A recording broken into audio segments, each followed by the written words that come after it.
আজকে আমি এক প্যাকেট দুধ আনলাম। সেই দুধটা 500 বলে, কিন্তু 500 থাকে না, 450 ml থাকে। এই দুধ দিয়ে আমি একটা রেসিপি বানাবো, সেটা আমি এখন বলবো না, সেটা সাসপেন্সে থাক। তা এই দুধটা এখন যখন জাল দিচ্ছি, তো শর্ট যাতে না পড়ে, এই নেড়ে নাড়তেই হবে।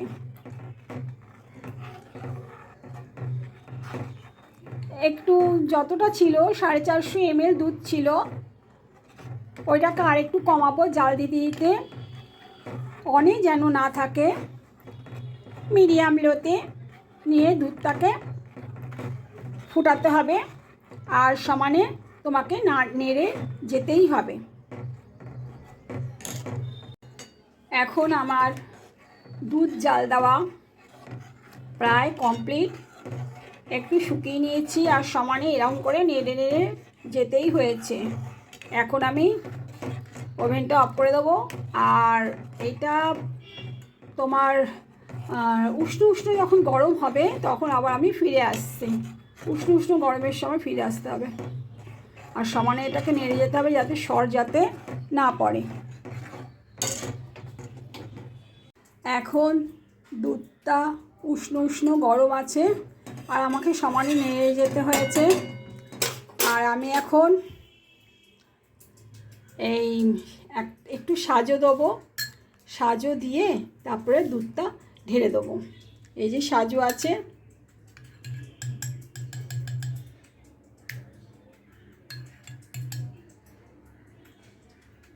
এই সাজোটা একটু মাখিয়ে মাখিয়ে একটু এইভাবে দিয়ে দিয়ে রাখতে হবে।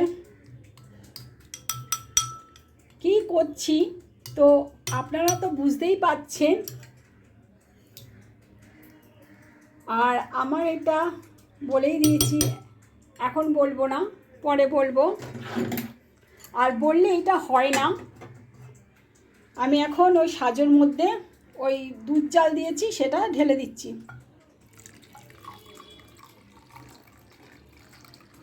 উষ্ণ উষ্ণ গরম তোমাদের ঢালতে হবে। ব্যাস, ঢালা হয়ে গেল। এখন এটাকে ঢেকে রাখবো, আমি আবার পরে ফিরে আসছি। আমি আবার 6 ঘন্টা বাদে ফিরে আসলাম, কারণ এটা জমতে 5 থেকে 6 ঘন্টা লাগে। তো আপনাদের এই সাসপেন্সে আমি দিয়েছিলাম, হ্যাঁ সাসপেন্সে ছিলেন আপনারা। সেই সাসপেন্সটা এখন আপনারা দেখতে পারবেন যে আমি কি বানিয়েছি। খুললেই দেখা যাবে। ওয়াও, কি সুন্দর! আমি টক দই বানিয়েছিলাম, তো দেখুন কত সুন্দর হয়েছে, জমেছে।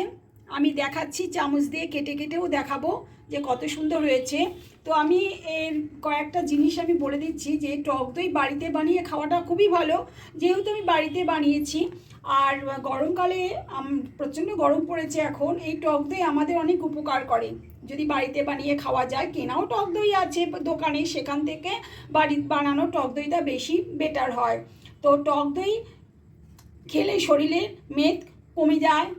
2 নম্বর হচ্ছে ভিটামিন সি উৎপন্ন হচ্ছে। 3 হচ্ছে টক দই খেলে হেয়ার ও স্কিনকে সতেজ রাখতে সাহায্য করে। তো আপনারা যদি আমার এই টক দইয়ের রেসিপিটা যদি পছন্দ করেন, তাহলে লাইক, শেয়ার ও কমেন্টস ও সাবস্ক্রাইব করতে ভুলবেন না। আর এরকম চ্যানেল যদি এরকম রেসিপি যদি আপনারা যদি পছন্দ করেন, তাহলে আমার পাশে থাকবেন, আর নিত্য নতুন আপনারা ভিডিও দেখতে পারবেন। তো আমি এখন টক দইটা কেটে দেখাচ্ছি যে কীরকম হয়েছে। ও মা, কত সুন্দর! চাপ এখান থেকে একটু ধরি। দারুণ দারুণ। Tata, by.